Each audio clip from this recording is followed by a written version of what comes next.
Hi!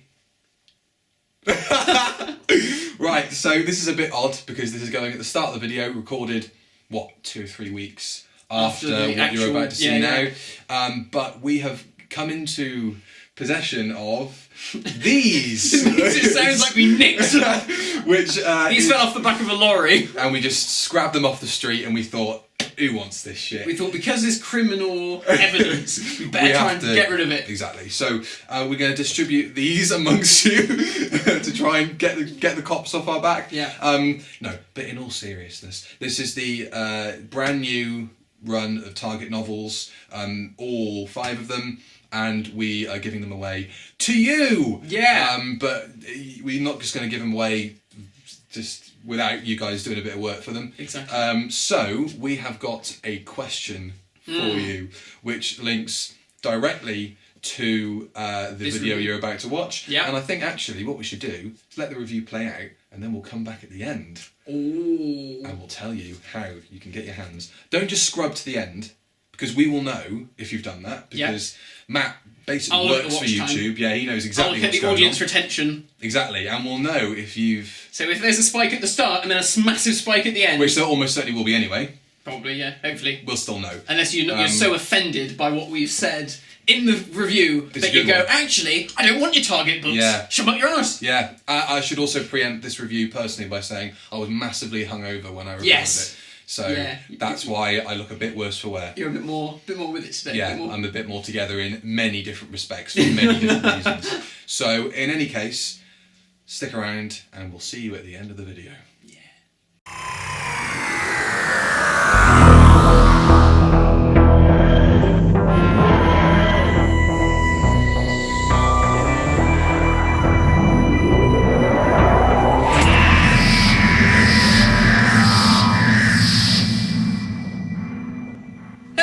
Welcome back to the review of Death. It's been how long since we did our last video? We start every single video. I know. Going. How long has it been? I don't know. I can't remember. I think it was.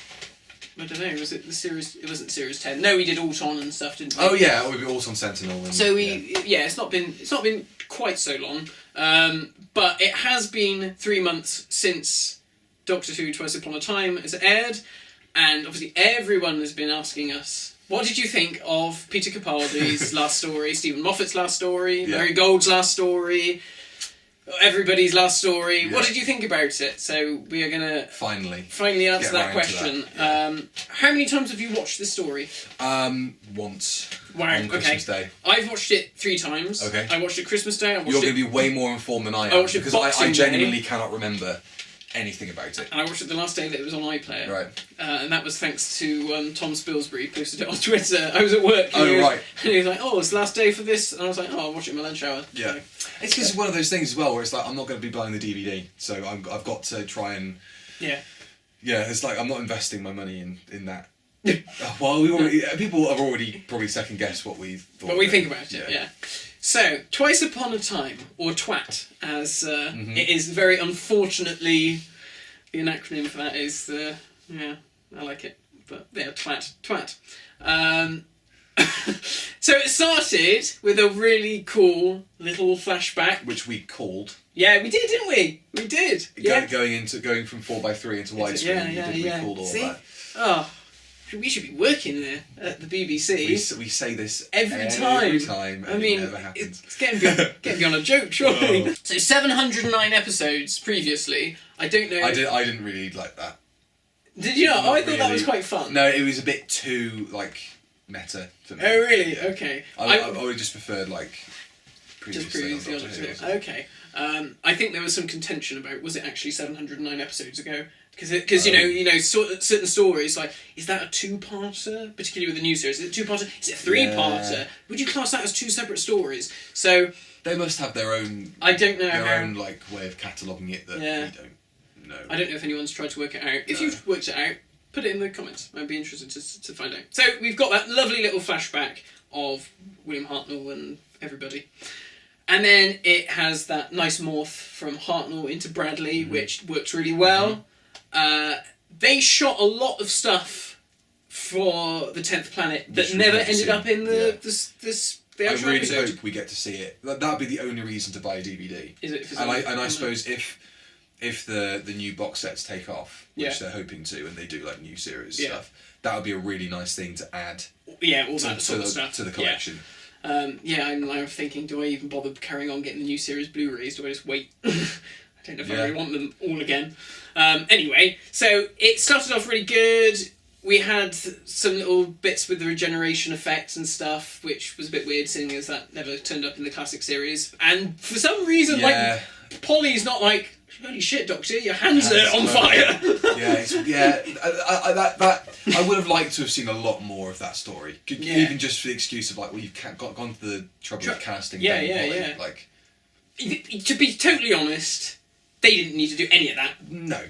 I'm sorry. But that's what makes it even more confusing that it didn't end up in the programme. Yeah. They went to that length. Yeah, they built all the stuff. Sets, and then you barely see them.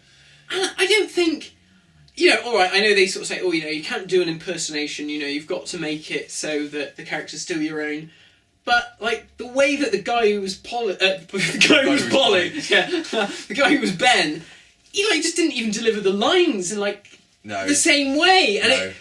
And obviously for people who don't know the 10th Planet, which is 90% of the audience, doesn't matter, they didn't give a shit. They probably didn't know what the hell was going on anyway. But for people like us, who know those lines of dialogue so well, it's ingrained in our brains, we know the rhythm of how these lines are said. Well, they when they were doing An Adventure in Space and Time, they had, like, the DVD. Yeah. Playing to the side where they were... Apparently they had it for this as well. Weird. But clearly the guy who plays Ben can't say, "Wakey, wakey, Doctor, it's all over now." That's very strange.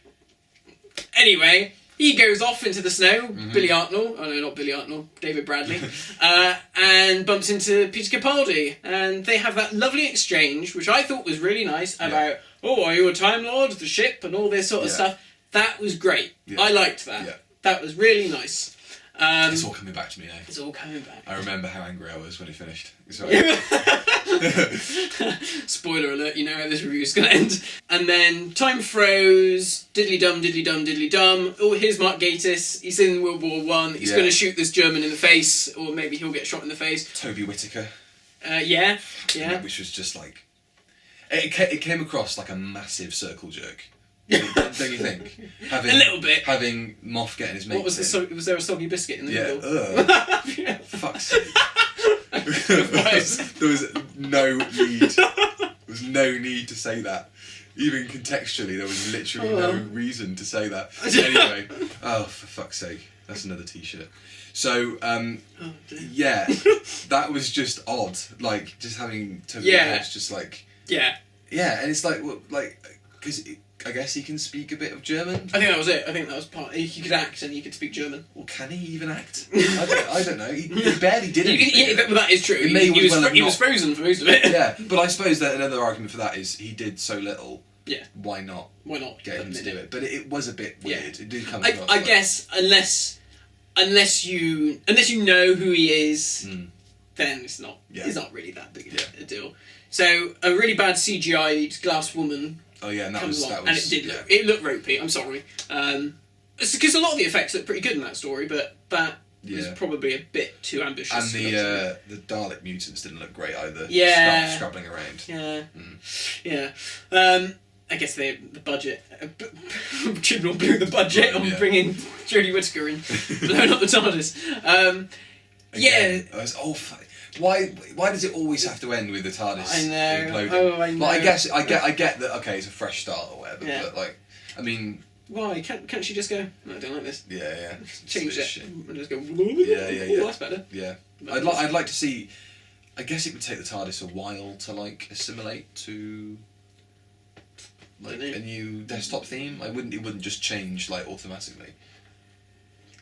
Because imagine if you like changed it and it became a smaller room and you got like phased halfway through the wall or something like that, like true, or like a cabinet appeared inside you or something. It's like what?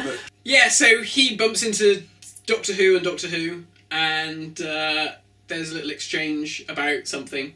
I can't remember. Yeah. Something happens. Battlefields of war. Yeah, what happens there? He comes into the snow and he's like, "Oh, she's coming." Yeah. Then do they go straight to the spaceship? they get picked up by the... No, they're in the TARDIS and they get picked up. Oh yes, that's right. They go in the TARDIS, Yeah. so this is where the review starts getting interesting, because we have all the stuff about.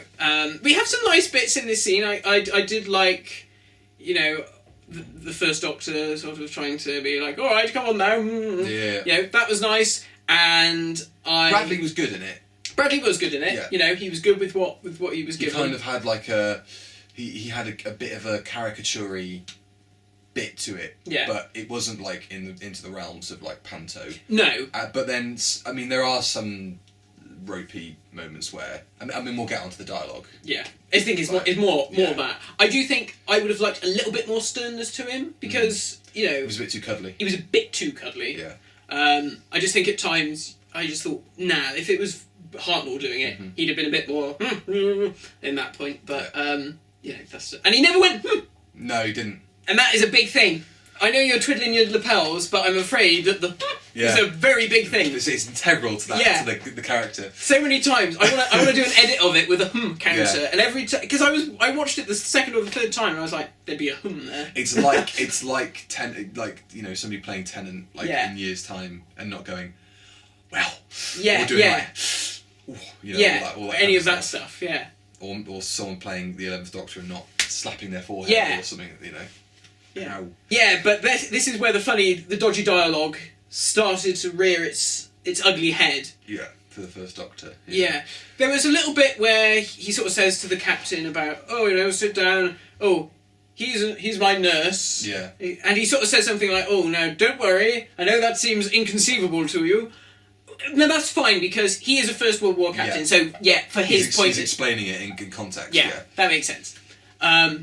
It's almost like he's like...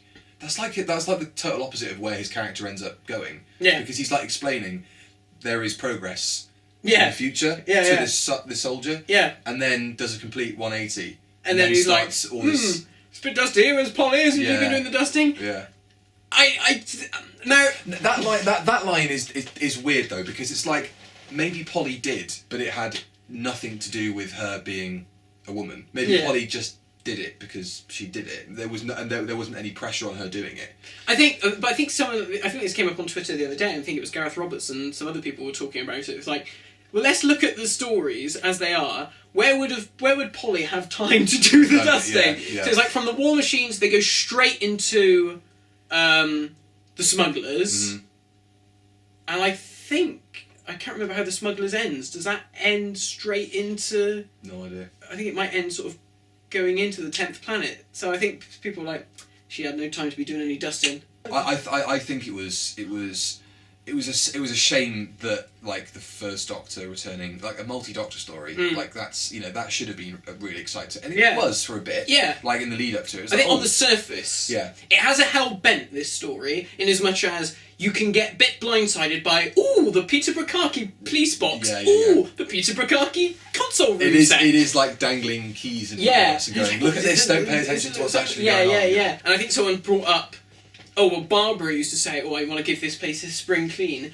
And people said, yes, but the key there is she wants to give this place a spring clean. Just for her own idiosyncrasies and obsessive compulsive disorder. She just, well, I'll dust these roundels. I don't think that Polly would have cleaned. She was a swinging 60s gal. She would have been like, fuck off. I'm not doing that. So they go to the spaceship, they get picked up by the glass lady, and they bump into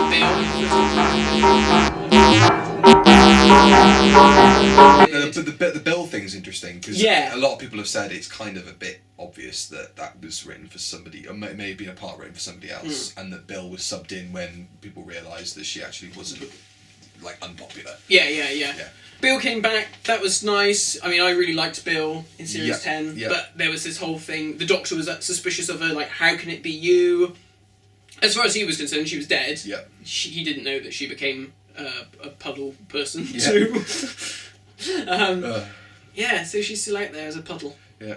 Puddle people. Weird. Yeah. Planet of the Puddle People. Well, I guess we can talk about like the threat, the big bad for the story wasn't bad. No. And it was genuinely a record scratch moment where it's like, oh, they're not evil. And even he says, he's like, oh, I don't know what to do now. Yeah, like, and I think everyone at home went, oh. yeah. Ignore us. Yeah, it was very odd. It was weird. And I know people have talked about it and been like, oh, but it's a nice character piece. Yeah, it is, but I mean, it wasn't a nice character piece for the first Doctor, because anyone who likes William Hartnell would have probably gone, it's nothing like my Doctor Who. And then there's like the Rusty being back for. I saw so many people say I couldn't even remember who Rusty was. Yeah. I could remember it, but I was watching it with my family on Christmas Day, and I was just like, what? Yeah. And they were like, what's the relevance of this Dalek? Is it just like a normal Dalek? It's like no, it's a Dalek from like 3 or 4 seasons ago. That has no relevance. Yeah. It never appeared again. Yeah. Since that episode, and that's just it. And they're like, oh, okay. Yeah. But there's nothing significant about him. No, there's literally nothing significant about this Dalek. He just went whatsoever. off, and then he just ended up here. Yeah. It's quite annoying in a way that he was like, oh, I need a big database. The Matrix on Gallifrey. Go to Gallifrey. Yeah. Sort out Hell Bent. Fix that before you leave. This story personally didn't need to happen. No. I think that had the Doctor regenerated at the end of the Doctor Falls, after you've had a big climactic perfect. And his last line being, stars, I hoped there would be stars. Yeah, that is such a nice end line. We'll come to the actual end monologue a bit later on. But, yeah. I think I'm going to be a lot kinder on that than you, though. I think you probably will be. So... I was just going to say as well, like, the thing you mentioned about him regenerating at the end of the Doctor Falls, it's like, that was perfect, leave it as it is. Yeah. But then you've got this really annoying coda at the end of his run.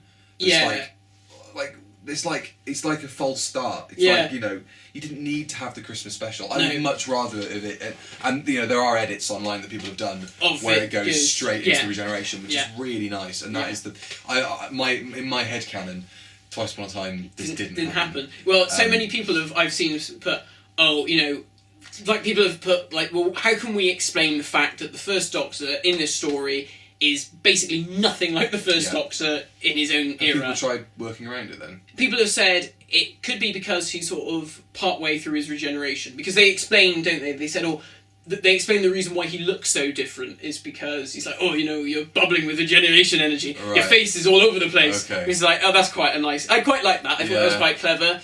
And people have said, as a knock on a reference to that line when Herndl appears on screen. Yeah. It's like, in what context could you slip that line in during the 5 Doctors? Maybe he was in that hall of mirrors and he looked at a warped one for so long that his face like changed to the warped mirror. That would be so funny. Someone's got to do an edit where, like, for the whole episode, Richard Herndl's face is like all like twisted, messed up and twisted. He sort of said, isn't like a knock-on effect of that. That's because his personality is all over the place, and it makes him a sexist lunatic. Which Doctor have we had or would have in the pipeline of regenerations that acts like an arsehole? Do you know what I mean? The 12th Doctor! Well, yeah, that's true. Oh yeah, Mark Gatiss. It was like the most obvious thing ever, but it was like, oh god, it's so obvious, not even Stephen will do that. Yeah, and then there was the alternate idea that everyone had was like, he's going to be the guy who designed the police box. And everyone was like, quite a nice that's a clever idea. Yeah. And they're like, no, it is. That is classic Stephen Moffat. It's like, that sounds great. Let's not do that. Yeah, it was just a bit so... I mean, it's kind of nice in some ways, but it is a bit... Yeah, it was a bit too obvious. Like, if you're going to have an army man with a moustache, played by Mark Gatiss... It's going to be Brigadier's dad. Of course he is. It's quite funny. But that's part of the whole thing where it's just like, it's just a lads club where they're just like patting each other on the back going, let's give you this bit of infamy in like you can be this character. And it is a bit like that's where that kind of that's the only part of it that rubs me the wrong way. It's that kind of like, did you have to like get your mates involved and to do this like? And it creates this same issue that people have had, particularly in the last few years during the Peter Capaldi era, of the series becoming too self-referential. It's like insular as well. We're only in this tiny little world. Where the same 6 people do the same 6 jobs. Like, but you've got things like my name's Archibald. Is it Archibald Lethbridge Stewart? And then there's a beat, and then the music swells, and everyone's meant to go, ooh, it's the Brigadier. But 90% of the audience are going to go, I guess that's important. Yeah, you know. And it's the same with, like, the Cyber Brig. It's like, well, a lot of the audience aren't going to know who her dad is. What has Moffat got against that character that he's fucking killed him? Like, you know, do you know what I mean? Like, they obviously referenced Nicholas Courtney's passing in that Matt Smith episode where he phones it, which I watched that scene the other day and it was lovely. It's nice. And that little track, that little bit that Murray Gold wrote was really lovely. All the comments are Murray Gold as well, because I've got some stuff to say about that man. It's usually me doing that. So are you getting drunk via osmosis? Yes, I think I must be. Some fumes. So obviously they have that scene where he rings him up and says, I want that man fighting next to me, and then he's like, oh, he's died. But even that's like a weird thing. It's just like, can you not like go back like 15 years prior and then give him a ring? Yeah. It's like the doctor's forgotten that he has a time machine. It's like, oh yeah, he's died. If only there was he puts his phone down, he's like, that's really sad. If only there was a way I could like somehow have like a machine that would like take me not like too far back, but far enough back, and I could like program it myself. That would be great. And it's a shame going into this war I need to have all these people next to me. It'd be great if I had like, you know, an ability to change my appearance or like come back to life after I die. You know, it's fucking weird. It's crazy. And then of course we've got Cyber Brig. Oh, I still have nightmares about Yeah. So and now we've got there's this fucking fetishization of Nicholas Courtney and like and the Brigadier. Like he's such a great character and such an integral part of the show's history.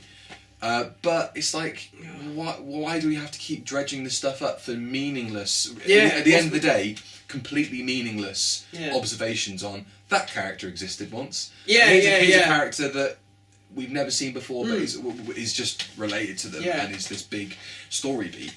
But like, in case of the music swelling and stuff as well, like Murray Gold, obviously we now know is his last offering. But I wonder exactly how much he actually offered. Yeah, I mean, a lot of it is reused tracks, isn't it, from other things? Yeah, like he doesn't he regenerate to the Rose theme? Yeah. That's like that is clearly somebody. It's the hellbent. It's the hellbent punch the wall bit. Yeah. And then when it's her, is when she goes into the TARDIS. It's so weird. It's like I suppose it's like, okay, we're going to have a new composer come on and write the new Doctor's theme. Yeah. So we will wait until maybe retroactively they'll edit her theme into it or whatever. Yeah. But that just smacks of pay me. Yeah. Do you know what I mean? It's just like, I'm not going to come into work today. I've got like, I don't know what else he's doing, but it's like, you've got all the silver screen CDs on the shelf. Just burn it onto Avid and just like stick it on the timeline. Yeah, it's probably it. Exactly how it comes across. Yeah. I don't know how, he tends to write however many minutes of new music a year. Yeah. I'm sure that's got smaller and smaller. But so had they used all their time up with him? Yeah, maybe. Or did he just not bother? Like, I don't know. It's because he did. There was a bit earlier on. Yeah. So where was the new music in this episode? Well, I mean, again, this isn't actually new music. He again, it was the same Rose theme, I think, but he just arranged it differently. Right. That may not have even been like recorded. No. Maybe he just used like different. It could have just been like stems. Yeah. Shall we get on to the other massive thorn in this? Well, that would have made more sense if her name was Rose, but Clara. Oh God, yeah, she turned up, didn't she? I forgot that. Hello, you. I can't remember how I played this character. No, I'm talking to no one on a green screen. On a green screen in LA, probably. Yeah. It's like I've just got. I'm really tanned. I've just got out my Victoria gear. Yeah. And they've stuck me here and they've shoved a script under my nose. Yeah, it was so weird. Yeah, so weird. It was so like the annoying thing is that if Bill had been crap, then it would have been like, okay, so. It's nice that he's being revisited by a companion that, generally speaking, was better. But the fact that everybody loved the dynamic they had together. It's like Bill is far more deserving of having that final moment of saying goodbye than Clara is. Honestly, although I'd forgotten that it happened, I don't have a problem with it. Okay. Actually. I don't have a problem with it, but it's just like, it's annoying that this stuff keeps being dredged up. And it's like, because, you know, Clara is universally not liked as a character, generally speaking. Yeah. It's like, okay, you know, there's like so many instances in the show recently where it's, you know, I tell you what you like and then you like it. Do you know what I mean? Yeah. And it's like, you know, it is like force feeding. Yeah. It's his creation. He can do whatever he wants with it. But would you not kind of click on to like maybe do it in okay, so fine, use her in the capacity you've got her, but maybe not have this the final moment to be with her, because it happened again with fucking Amy Pond coming back in his mind, and you know, it's again, a similar thing. Actually, I don't mind that so much with her terrible wig. Yeah, that's true. They were both wearing wigs in that scene. Yeah. Weird. A wig off. Ugh, weird. We can only come back if we're wearing wigs. It's written into our contract. So let's talk about the regen. Yeah, I don't think there's anything else left to say. Well, it's like a joint regen, wasn't it? Because Hartnell goes. Yeah. What do you think about Hartnell having a new last line about, okay then, what does he say? Something like, okay then. He's like, let's go the long way round or something. It's like, I mean, it's not quite as bad as like Clara being responsible for everything to do with the Doctor's life. Yeah, it's not quite as bad as that, but I mean, yeah, it's a better line than stay warm or whatever. I like stay warm. Stay warm's nice because it's like, that's his last little thing. But it does sound like a man who's like hallucinating, and he's just like desperately like grabbing like words in his head. He's like falling in and out of consciousness, and he's just saying random words like, you know. Oh, what did you say, my boy? It's far from being all over. Yeah. He's like completely off his tits in those last scenes. Exactly. And then he goes off and does all this with the Doctor, with the other Doctor. Odd. It's like, how? Yeah. Technically, the first Doctor I'd love it if the first Doctor was like that all the way through. Yeah, for this whole story. And they just had to keep, they just keep having to prop him up on stuff. So I guess, I mean, the extra line is okay, I guess. Whatever. But let's talk about the 12th Doctor's lines as well, because a lot of people had a lot of problems or a lot of things to say about the 12th Doctor's lines. I mean, it probably did go on a bit too long, but all that, I like that stuff about, you know, only children can hear your name. I like that. Because he's so good with kids. He is so good with kids. And I think that Doctor, his dynamic with children is really nice. Yeah. That's the only reason I like Into the Forest of the Night. That's the only redeeming feature of that story. Good. Yeah. Someone, I think it might have been Clayton Hickman, put on there, said it felt a bit like the Doctor was mansplaining how to be the Doctor to the new female Doctor. Yeah. So that is in itself is a bit awkward. He says, "Never be cruel, never be cowardly. But don't take it from me, because at the start of my tenure, I was a horrible shit." I didn't know what I was, but now, I was horrible to everybody. What a hypocrite. Yeah, it's like, don't take it Don't be like me. Yeah. You know, the most meta part of it, which I don't like, is Doctor, I let you go. And it's like, it makes it too much like, that's not the Doctor talking. That's Peter Capaldi going. Oh, well, that's it. I've had a good innings, and there we are. And Moffat seems to like to do it because it's the same with Time Crash. Yeah. And it's like, you were my Doctor. You're the same man. Yeah. Shut up. How can the Doctor have favourites himself? It's like it's the first time. But then again, he does it as the curator as well. Yeah. You'll revisit, but just the old favourites, say. And then poor Colin Baker's there. That's such a. I've just remembered that. I'll cut this out or I'll bleep it. That's such a thing to say. Do you know what I mean? What on earth must No wonder Colin Baker hated it so much. Bless him.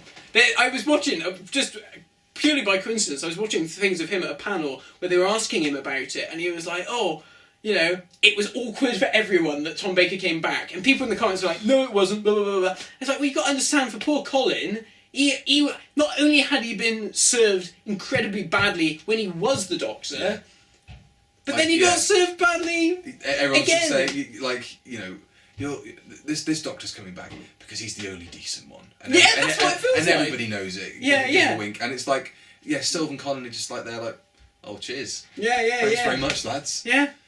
Oh, dear. Yeah, what a shame. And you probably thought, even Paul McGann got a bloody 7-minute story. Yeah, but I wonder how much of that is, like, everybody in like a meeting room going, I mean, it would look a bit stupid to have just squeeze Colin in that suit and have him run around. Like, how are you going to explain? You can just about explain like the Bradley thing. But, like, how are you going to explain the inflation of the sixth Doctor? You know? Bless him. And why he's not got any hair and why suddenly he has really bad eyesight. You know what I mean? Like, glasses. And how are you going to explain why the Seventh Doctor actually needs an umbrella to hold him up? Oh God! Yeah, so I guess that's really it. To be honest, he regenerates, blows up the TARDIS because you know why not? Now I don't know about you, but when you know, I mean, there's not exactly like a fade up. Or there is, because it kind of keeps like it kind of fades down and comes back up, doesn't it? During the regeneration, The sort of morph. Yeah. So it comes down and comes back up. When it cut to that shot and it's the wide shot going across the balcony of the TARDIS, and I don't know, it felt like a bit of a watershed moment for me, where I kind of saw it and went, even this, it feels new. It's like you know, however many shots, 8 shots. Shot on the same set, probably on the same day. But there was something about, I don't know if it was the music or the lack of music.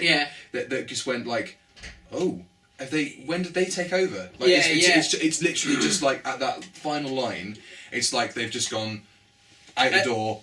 And then the new lot come in and it's like, oh. As soon as in Doctor Who magazine, Tilly said that she directed it and shot it very differently, consciously, to make it feel like it was all new. I guess you've got all the handheld POV stuff and all that kind of thing. And but it does. It just looks very different. She sees her reflection in the monitor. And just like the ring dropping to the floor. Really like that. Nice callback to the Power of the Daleks. It almost felt like there was like they used a different film stock, or they had different the filter looked different. It was very interesting. Really, really good.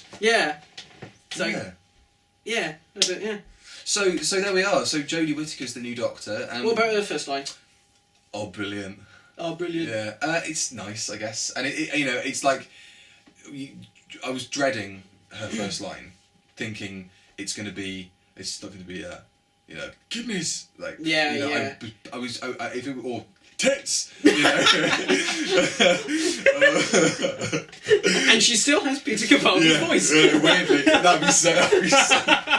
Yeah, so that was a bit. That was like a real source of, oh my God, please don't do this, because if you get off on the wrong foot with her, first line, you killed it. You might as well just scrap it and go, we'll try again in another 15 years time. Or, You know what I mean? Yeah. So there we are, and then she says, "Oh, brilliant," and it's like, okay. Thank God for that. Let's hit it. Let's do it. You know. And then the TARDIS throws her out. The TARDIS throws her out of the TARDIS. Which of course then elicited lots of, because she can't drive it properly. Oh, I know. And all that stuff, and it's like, great, cheers. Yeah. Maybe it wouldn't be like a terrible thing. It would be kind of interesting if it was like the TARDIS went like, huh? Who's that? Get out of here! That, and then like the TARDIS. Maybe that's. I think that's what. Well, I think Chibnall put in the production notes. He put something about like all the way that the TARDIS reacts to her. So I think it is a conscious thing that the TARDIS is like, maybe whoa, it's what? like, what is going on? I mean, to the point where it's like, I'm not going to just throw you out into the It's like, you're not the Doctor. Bye. You're gonna plunge to your death in Sheffield now. Like, oh, weird way to die. How is she going to get out of that? Well, apparently she's going to fall into a lake or a river or something. From that high? She'd sort of like break all her bones? Have you seen The End of Time? Oh God, oh yeah. And that bit in the series 8 finale, Oh, where Capaldi's Capaldi's skydiving. James Bond boat. Yeah, yeah. To call it. Yeah. I love the music at that point. That's so good. I mean, it's ridiculous, but it is. But yeah, Tennant, Jesus Christ. Yeah. It frustrates me. He should have smacked the floor and got up and been Matt Smith. John Sims should have been like, "Who are you?" And I'm like, that would have been. Oh, I don't know. That would have been like like the sneeze regeneration. Yeah. But it's just like boom, springs up. It's Matt Smith. That would be. Oh, Peter Davison. No. So yeah, that was the Moffat years. Yeah, and so okay, this will be interesting. Yeah. Sum up Stephen Moffat's tenure on the show in one word. Convoluted. Tits. Tits. I can't do it. Can I hyphenate it? Yeah, why not? Broken promises. No, I don't know. Something waffly like that. Convoluted. Yeah, loose ends. Letdown. Shite. Oh, that was that. What would we give it? The story out of 10. I give it like a 3 or 4. Yeah, Kinda. No, I think four jolly good smacked bottoms out of 10. I'm not. What am I going to put? Just 4 arses across the bottom of the screen. Pink asses. Oh my god. You have to dish out some sort of BDSM porn and Jesus cut out Christ. a reddened arse cheek. Jesus Christ. Well, people at home will know whether or not I've gone to the level of doing that. I probably haven't. What a review. Yeah. Oh God. Well, it's something about this house. When we come here to do these reviews, come in my boxers in this room. Yeah. That Auton's got a knob out. That was in this room. We've spun some very successful merchandise off of some of the smut we've said. Oh my word. And now we've got Soggy Biscuit. Who was the Soggy Biscuit? I don't have a hangover anymore, Stephen at least. Moffat, I imagine. Oh, Christ. I needed this. Right. Thank you very much for watching, See you folks. later. Because he's incapable of opening his mouth without something terrible tumbling out of it. See you next time on the Review of Death. Bye-bye. Oh, dear. Oh, dear.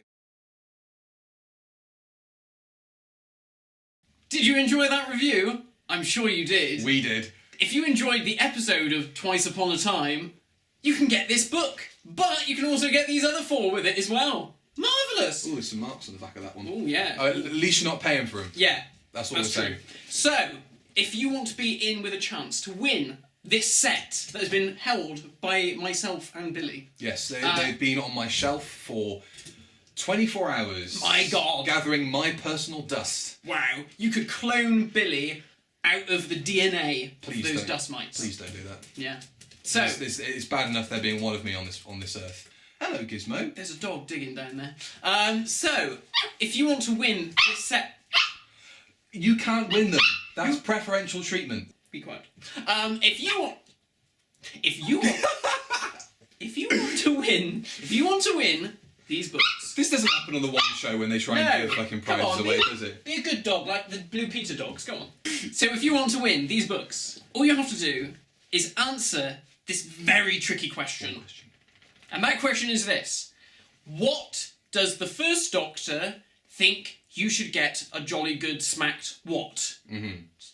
I worded that very weirdly. They know what you meant. The Doctor would like to give you a jolly good smacked what? Yes. Is it A? Penis. B? Testicles. Or C? Bottom. Tough one. Yeah, Tough all in the one. same sort of area. So I think so.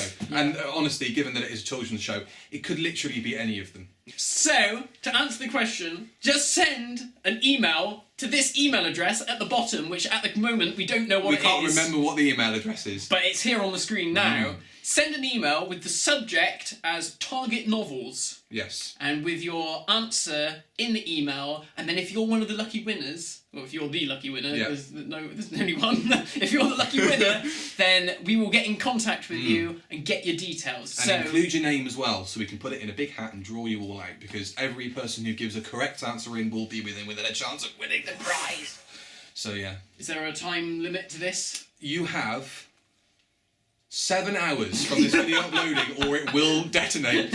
Okay, so this video is going up on this date, and we will pick a winner on this date. So you have this amount of time to enter the competition, and we will announce the winner on the Review of Death Twitter, which is now a thing, and the Review of Death Facebook, which is now a thing, and probably our own personal Twitters as well, which you can find in the description below. Or if you watch these, you probably already love us and you follow us and everything. Stop whining!